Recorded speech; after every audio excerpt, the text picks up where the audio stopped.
जय हिंद दोस्तों। आज के इस वीडियो में हम लोग द्विध्रुव से संबंधित कुछ टॉपिक्स देखने वाले हैं। द्विध्रुव के बारे में हम लोग कल देखे थे, उसी के बारे में आज हम दो टॉपिक पढ़ाएंगे और बाकी जो और टॉपिक जो बचेगा द्विध्रुव से संबंधित वह अगले टॉपिक में अगले वीडियो में देखेंगे। सबसे पहले आज है 4 फरवरी है, 4 फरवरी 2024। ठीक, देखते हैं। बाहरी वैद्युत क्षेत्र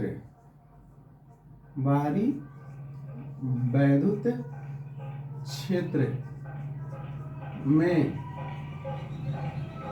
द्विध्रुव पर लगने वाले बल युग्म आघूर्ण।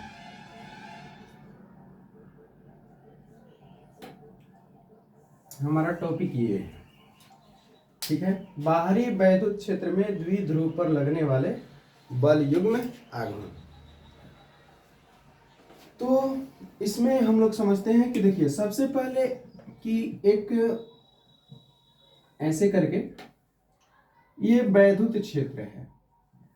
ये जो लाइन हम लोग समांतर देख रहे हैं, बोर्ड पर देख रहे हैं, यह एक वैद्युत क्षेत्र है। वैद्युत क्षेत्र को निरूपित कर रहा है, जिसकी दिशा आप लोग देख रहे हैं इस तरीका से है और एक इसके बीच में एक द्विध्रुव रखना है हमको, और द्विध्रुव को इस तरीका से रखना है ताकि वह इस वैद्युत क्षेत्र के दिशा के समांतर उसकी दिशा न हो। वैद्युत द्विध्रुव जो होता है वह इस तरीका का होता है, एक इसमें माइनस क्यू होता है और एक प्लस क्यू होता है, और इसकी जो वैद्युत द्विध्रुव आघूर्ण की जो दिशा होती है, P की दिशा जो होती है वह माइनस से प्लस की होती है। तो इस द्विध्रुव को इसके बीच की दूरी 2L और D भी कह सकते हैं, इतना तक, ठीक है। इस द्विध्रुव को हमको इस वैद्युत क्षेत्र के अंदर इस प्रकार से समायोजित करना है या फिर इसको रखना है ताकि यह इसके समांतर न हो या फिर इसके कहिए विपरीत दिशा में न हो, बिल्कुल विपरीत। समांतर और विपरीत दोनों, एक तो समांतर होगा और सेम दिशा में होगा, और एक होगा कि समांतर होगा विपरीत दिशा में होगा। अगर दोनों ही दिशा में ये रहता है तो ऐसा समझिए कि किसी तरह का कोई फोर्स नहीं लगता है, और उन दोनों अवस्था को हम लोग बोलते हैं वैद्युत द्विध्रुव की साम्य अवस्था। जब उस पर किसी तरह का वैद्युत क्षेत्र के कारण जो वैद्युत बल उस पर लगेगा, प्लस आवेश पर या फिर माइनस आवेश पर, अगर उसके प्रभाव जो है वैद्युत बल का वह नहीं रहता है तो उसको साम्यावस्था कहते हैं, वैद्युत द्विध्रुव की साम्यावस्था। तो एक बात और है कि वैद्युत द्विध्रुव को हम लोग समांतर रखते हैं, सेम दिशा में रखते हैं, वैद्युत क्षेत्र की दिशा में। यानी कहने का मतलब है कि P की दिशा और E की दिशा अगर एक ही हो, जब दो वेक्टर क्वांटिटी हो और दोनों की दिशा सेम हो तो उनके बीच थीटा का मान 0 डिग्री होता है, ठीक है। और एक जो P इधर हो, वैद्युत क्षेत्र की दिशा इस साइड हो, और ठीक इसके विपरीत हो P की दिशा, यानी कि इसको उलट के रखेंगे, माइनस क्यू उधर चल जाएगा, प्लस क्यू इधर आ जाएगा, तो कहने का मतलब है कि इसके बीच थीटा का मान 180 डिग्री होता है। अगर इन अवस्था में इस पर रखते हैं वैद्युत द्विध्रुव को तो किसी तरह का कोई बल नहीं लगता है, ठीक है।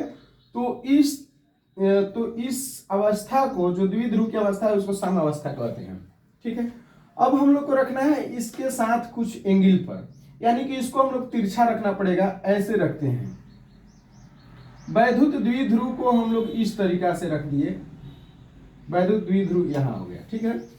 यहां पर आपका कर देते हैं प्लस क्यू और ये हो गया माइनस क्यू, ठीक है, माइनस क्यू। बी दो बिंदु हैं प्लस एक ऐसा द्विध्रुव का मतलब है कि दो ध्रुव हैं, एक हो गए प्लस आवेश के रूप में और एक माइनस आवेश के रूप में। अभी देखेंगे तो ये हो गया माइनस, तो इसकी जो दिशा होगी यहां से लेकर के यहां, इसकी दिशा की बात करेंगे हम लोग तो कुछ इस तरीका से होगा। ये हो गया P की दिशा, वैद्युत द्विध्रुव की दिशा, माइनस आवेश से प्लस आवेश की ओर। और देख रहे हैं कि इसकी दिशा इधर है, किसकी दिशा है ये, तो ये है E की दिशा और ये हो गया P की दिशा। तो इनके बीच में कुछ कोण बना है जिसको हम लोग मान लेते हैं थीटा, कुछ ना कुछ कोण बना हुआ है, तिरछा रखेंगे।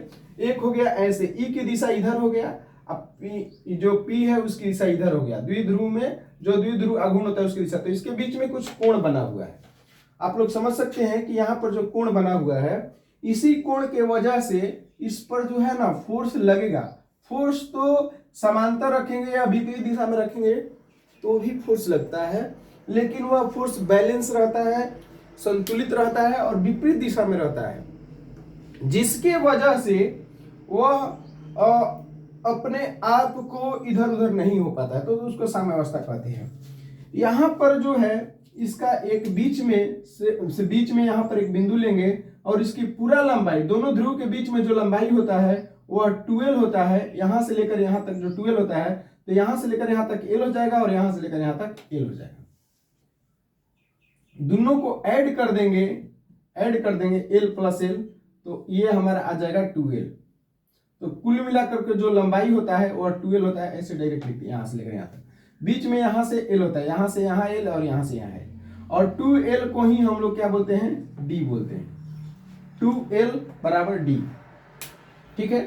फिगर बना लेंगे वीडियो को पॉज करके और फिर उसके बाद आगे बढ़ते हैं, ठीक है।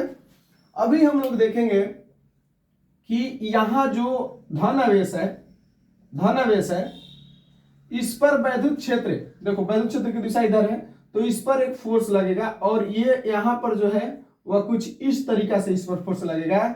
और अगर आवेश का मान Q हो, अब वैद्युत क्षेत्र की ये देखो समांतर है, तो इसको माना जाएगा कि एक समान वैद्युत क्षेत्र है, एक समान वैद्युत क्षेत्र है। तो यहाँ पर जो वैद्युत क्षेत्र की तीव्रता जो होगी वह सब जगह एक समान होगी।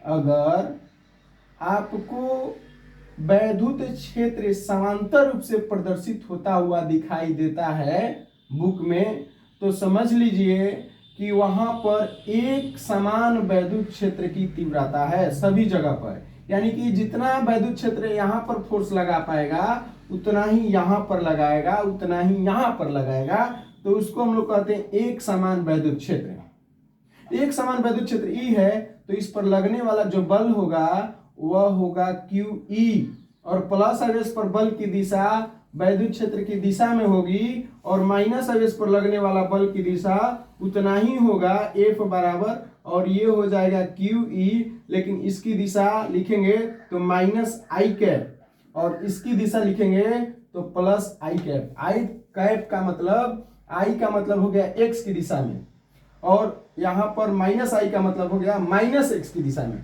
खैर यहाँ पर हम लोग दिशा की बात नहीं कर सकते हैं, दिशा की बात कर भी सकते हैं, नहीं भी कर सकते हैं, क्योंकि यहाँ पर हम लोग डायरेक्ट बोलेंगे E की दिशा में, वैद्युत क्षेत्र की दिशा में, और यहाँ पर बोलेंगे वैद्युत क्षेत्र के विपरीत दिशा में, इस पर जो बल लगता है।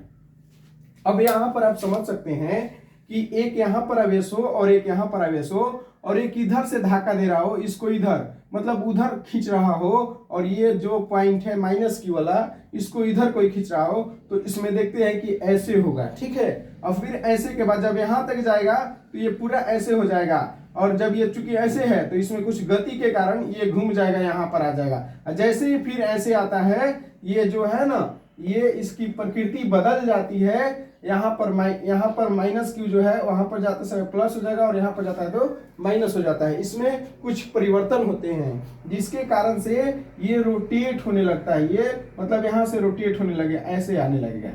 समझ में आ रहा है? तो यहाँ पर देखेंगे प्लस Q और यहाँ पर क्या हो गया माइनस Q, ये हो गया हमारा थीटा।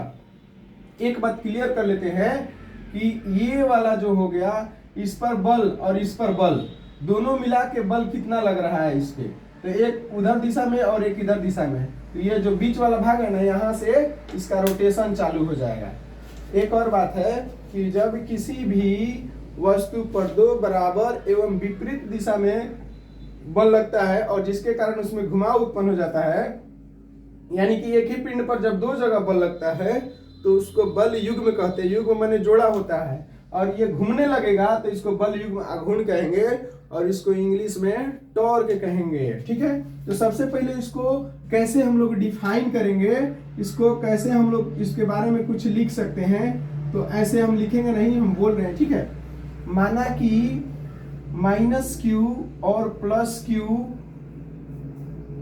जो 2L या D दूरी पर स्थित एक वैद्युत निकाय का एक वैद्युत द्विध्रुव है, या एक ऐसा वैद्युत द्विध्रुव जिसमें दो विपरीत आवेश एक दूसरे से D दूरी पर हैं, वह एक समान वैद्युत क्षेत्र E में थीटा कोण पर उपस्थित है। या लिख सकते हैं, ऐसे भी लिख सकते हैं कि माना कि एक द्विध्रुव वैद्युत क्षेत्र के अंदर थीटा कोण के साथ है, थीटा कोण के साथ है जी। अब वैद्युत क्षेत्र के कारण धन आवेश पर वैद्युत क्षेत्र की दिशा में वैद्युत बल, और माइनस क्यू आवेश पर वैद्युत क्षेत्र के विपरीत दिशा में वैद्युत बल लगता है, जिसे हम लोग वैद्युत बल, जिसे हम बल युग्म आघूर्ण कहते हैं। अब बल युग्म आघूर्ण बराबर क्या होता है, बल युग्म आघूर्ण हम फॉर्मूला सिद्ध कर रहे हैं, इसको हिंदी में आप लोग अपने तरीके से लिख लीजिएगा। बल युग्म आघूर्ण बराबर होता है कोई एक बल, इसमें से या इसमें से एक बल गुना लंबवत दूरी, ये जो दोनों बल लग रहा है इनके बीच लंबवत दूरी क्या होता है। तो एक बल, तो बल बराबर क्या हो जाएगा, F बराबर हो जाएगा, यहाँ पर लिख देते हैं F गुना, यहाँ पर क्या हो जाएगा F, ये गुना है F गुना, और लंबवत दूरी कैसे निकालेंगे, तो यहाँ से इसको और यहाँ से इसको जब मिलाएंगे तो यहाँ पर जहाँ पर दोनों आकर मिलेगा उसको कहते हैं लंबवत दूरी। तो ये वाला थीटा है, तो यहाँ पर भी कितना डिग्री का कोण बनेगा, थीटा बनेगा, काहे कि ये सब समांतर है। तो ये जो लाइन हो गया यहाँ पर ऐसे करके हो गया, ये थीटा के अनुसार। अब बताइए कि ये वाला 2L है, माने 2L है, या इसको D कह सकते हैं, और ये थीटा है, और लंबवत दूरी ये वाला हो गया। लंबवत दूरी का मतलब ये जो वैद्युत क्षेत्र है उससे लंबवत दूरी ये वाला हो जाएगा, और यहाँ पर देखेंगे थीटा के अनुसार ये वाला क्या हो जाएगा, इस कोण के अनुसार ये वाला लंब, ये वाला हो जाएगा लंब, और ये वाला क्या हो जाएगा, ये वाला हो जाएगा कोण। तो यहाँ पर देखेंगे कि इसका मान निकालना, इसका नाम रख लेते हैं ABC। तो हम लोगों को देखना है लंबवत दूरी मतलब ये वाला निकालना है, AB निकालना है, AB। अब देखेंगे कि नाव त्रिभुज ABC में यहाँ पर देख सकते हैं कि कोण B बराबर कितना डिग्री, कोण B बराबर 90 डिग्री। यहाँ पर लंबवत यहाँ से मिलाएंगे और यहाँ से मिलाएंगे। ठीक है, तो हम लोग को ये वाला कहाँ लेंगे, क्योंकि लंबवत दूरी देखना है जिस दिशा में बल लगता है ना, जिस दिशा में बल लगता है उससे लंबवत दूरी। ठीक है, यहाँ इधर बल लग रहा है, यहाँ पर इधर बल लग रहा है, तो यानी कि बल इस दिशा में लग रहा था, तो इससे लंबवत दूरी, दोनों को मिलाएंगे और जहां पर मिलेगा लंबवत दूरी हो जाएगा। फिर यहाँ पर थीटा बी का मान 90 डिग्री हो गया, तो इसमें ये वाला मान निकालना है, तो इसके अनुसार ये वाला लंब हो गया, ये वाला कर्ण हो गया। तो लंब बटा कर्ण किस में होता है, लंब बटा में कर्ण बराबर होता है साइन थीटा।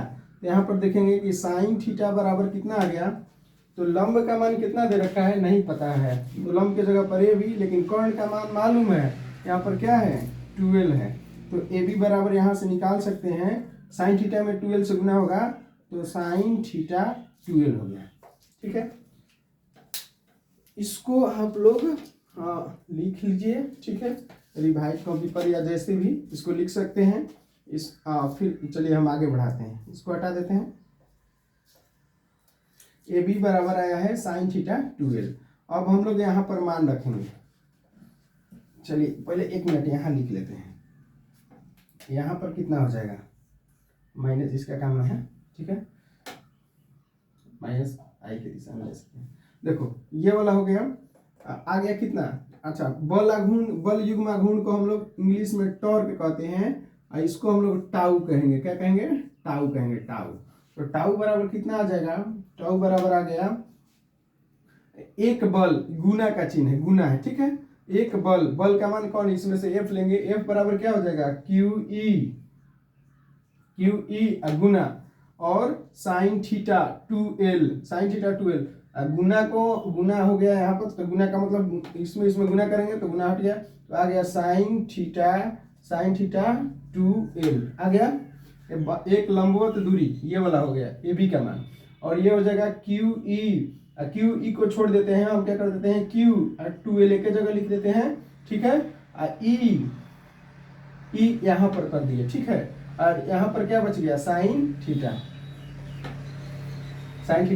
एक मिनट, अभी हम लोग बल को अदिश रूप में लेते हैं, तो एफ बराबर क्या हो गया, क्यू गुना करना है तो अदिश रूप में लेते हैं, तो क्यू इंटू 2l हो गया और यहाँ से ई हट जाएगा, और यहाँ पर हो गया क्यू इंटू 2l। हम लोग लिख सकते हैं ऐसे, चूंकि 2l बराबर d, तो यहाँ पर कितना हो जाएगा क्यू डी ई, और यहाँ पर क्या हो गया साइन थीटा, ये थीटा है, ठीक है। क्यू डी के जगह पर क्या लिख सकते हैं, तो क्यू डी के जगह पर हम लोग लिख सकते हैं, यहाँ पर लिख सकते हैं चूंकि P बराबर क्या होता है क्यू डी होता है, तो यहाँ पर हो जाएगा क्या पी ई साइन थीटा।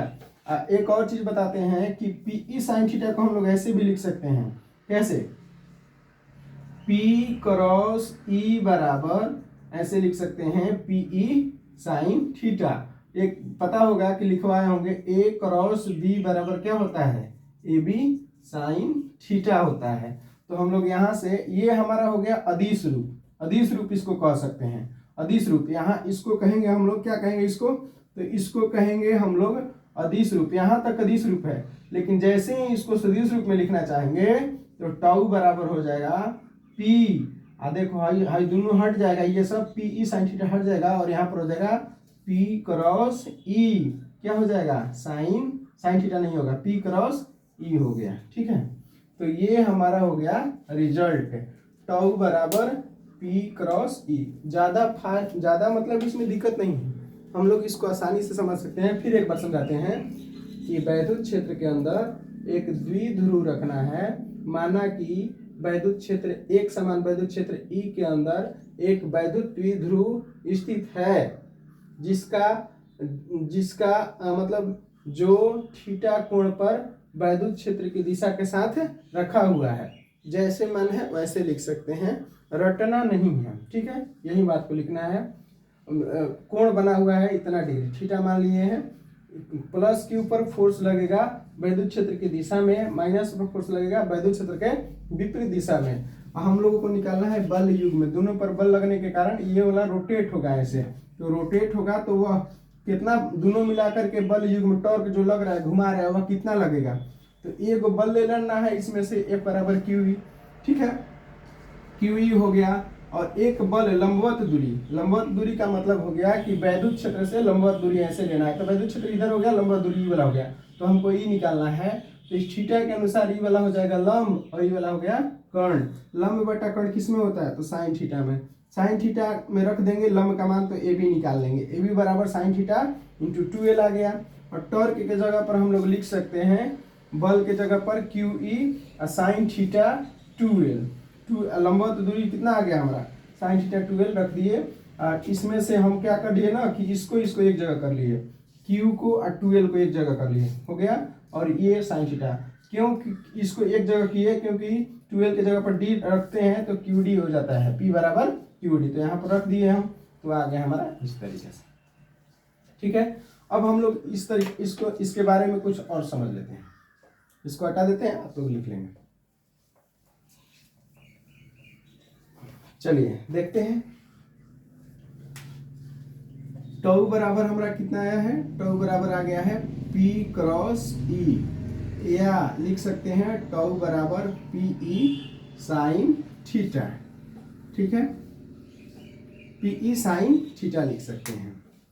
अच्छा एक बात है कि जो टाउ आ रहा है, जो बल आघूर्ण है, वह सदिश राशि है क्या अदिश राशि, तो देखिए ये जो क्रॉस वाला आता है तो इसको कहते हैं दो सदिशों का, ये भी सदिश राशि है, ये भी सदिश राशि है। वैद्युत ये इसको कहते हैं वैद्युत द्विध्रुवाघूर्ण, इसको कहते हैं द्विध्रुवाघूर्ण, और इसको कहते हैं वैद्युत क्षेत्र की तीव्रता। ये दोनों सदिश हैं और इन दोनों सदिश को गुना करने पर सदिश आता है, तो इसको हम लोग टाउ कहते हैं। ये भी एक कौन सा राशि है? तो सदिश राशि है, सदिश राशि है। इसका आप लोग निकाल सकते हैं, इसका विमीय सूत्र निकाल सकते हैं। पी का विमीय सूत्र लिख दीजिए, ई का विमीय सूत्र लिख दीजिए, उसके बाद कर दीजिए, हो जाएगा। ठीक है, तो ये इसके बाद अब देखते हैं कि अगर पहला केस ये है, ऑब्जेक्टिव सवाल के लिए बहुत ही इंपॉर्टेंट है यहाँ से कि केस एक के लिए क्या है कि अगर द्विध्रुव का मतलब माइनस क्यू और प्लस क्यू, ये हो गया, इसकी दिशा इधर हो गया, अब वैद्युत क्षेत्र की दिशा इधर हो गया, तो दोनों के बीच थीटा का मान कितना डिग्री? 0 डिग्री हो जाएगा। 0 डिग्री हो जाएगा तो टाउ का मान कितना हो जाएगा? तो बताओ साइन थीटा में अगर यहाँ पर थीटा के जगह पर 0 डिग्री रखते हैं, 0 डिग्री रखेंगे तो साइन 0 का मान 0 हो जाता है। 0 में कितना से भी गुना करेंगे तो क्या हो जाएगा? 0। तो टाउ का मान कितना आ जाएगा? 0 आ जाएगा। मतलब कहने का मतलब है कि यदि ई की दिशा पी की दिशा, पी मतलब वैद्युत द्विध्रुवाघूर्ण, इसकी दिशा और ई की दिशा दोनों सेम है तो दोनों के बीच में कोण का मान 0 डिग्री होगा और इस तरह से टाउ का मान क्या हो जाएगा? 0 हो जाएगा, यानी कि उस पर किसी तरह का घुमाव, रोटेशन नहीं होगा। ठीक है, दूसरा केस ये है कि अगर माइनस क्यू और प्लस क्यू, माइनस क्यू और क्या हो गया? प्लस क्यू, इसके बीच अगर ऐसे करके इधर माइनस है और इधर प्लस है और वैद्युत क्षेत्र की दिशा इधर है, वैद्युत क्षेत्र की दिशा इस साइड है, तो दोनों विपरीत हो गया, तो थीटा का मान जो है ना 0 डिग्री नहीं है। यहाँ पर देखो एक को ऐसे करके है तो हम लोग ऐसे, एक दिशा हो गया इधर, एक दिशा इधर, तो दोनों के बीच में कितना डिग्री? 180 डिग्री हो गया। 180 डिग्री का मान जो होता है वह 0 डिग्री होता है। साइन 180 डिग्री का जो मान होता है वह कितना होता है? तो 0 होता है। अब फिर x में थीटा के जगह पर 180 रखते हैं तो टाउ का मान फिर से क्या आ जाएगा? 0 आ जाएगा। तो कहने का मतलब ये है कि अगर वैद्युत द्विध्रुव को विपरीत दिशा में भी रखते हैं तो थीटा का मान जो थीटा का मान है वह 180 डिग्री हो जाएगा और 180 डिग्री होने के कारण जो साइन का मान आएगा वह 0 आ जाएगा। 0 में इससे गुना करेंगे तो 0 आ जाएगा। कहने का मतलब ये है कि इसको अगर विपरीत दिशा में ऐसे है, इसको अगर हम लोग ऐसे रखते हैं, माइनस इधर है, इधर माइनस है, मान लेते हैं इधर माइनस है, तो इसको अगर हम लोग ऐसे रखते हैं तो इस पर किसी तरह का ये जो बल लग रहा है ना, बल लगेगा लेकिन ये घूमेगा नहीं। ठीक है, तो इस तरह से हम लोग कह सकते हैं कि टाउ का मान 0 होगा दो केस में, एक थीटा बराबर 0 पर और एक थीटा बराबर 180 पे। इन्हीं दोनों अवस्था को हम लोग कहते हैं साम्य अवस्था। साम्य अवस्था, वैद्युत द्विध्रुव का साम्य अवस्था कहते हैं। ठीक है, उसके बाद में एक और है, तीसरा ये है कि वैद्युत द्विध्रुव पर सबसे अधिक कब टॉर्क लगेगा। तो देखो जब ऐसे है ना तो ऐसे कर देंगे तब, तो ऐसे समझ सकते हैं कि साइन थीटा में कितना डिग्री का मान सबसे अधिक होता है। साइन थीटा में कितना डिग्री का मान सबसे अधिक होता है, यानी कि साइन थीटा के जगह पर क्या रखेंगे कि साइन में उसका मान अधिक आता है, तो साइन 90 डिग्री का मान जो होता है वह सबसे अधिक आता है, यानी कि साइन 90 डिग्री का मान 1 होता है। साइन में सबसे अधिकतम मान जो होता है वह 1 ही होता है और 90 पर होता है। न्यूनतम मान जो होता है -π/2 पर होता है। ठीक है, यानी कि टॉर्क का मान जो होगा सबसे अधिक कब होगा, तो थीटा का मान, टाउ का मान सबसे अधिक कब होगा, तो थीटा का मान 90 डिग्री रखेंगे तो साइन 90 का मान रखेंगे वहां पर। साइन 90 का मान कितना होता है बाबू, साइन 90 का मान होता है 1, तो 1 यहाँ पर रखेंगे, साइन 90 रखेंगे तो 1 हो गया, 1 में पी से गुना करेंगे तो पी, तो टाउ का मान कितना आ जाएगा, पी। यानी कि वैद्युत क्षेत्र की तीव्रता जितना दे रखा हो और पी का मान जितना दे रखा हो, इन दोनों पर डायरेक्ट अगर गुना कर देते हैं तो हमारा मैक्सिमम टॉर्क निकल जाएगा, यानी कि मैक्सिमम बल युग में जो लगता है वह निकल जाएगा। ठीक है, इसको लिख लीजिए, इसको नोट कर लेंगे।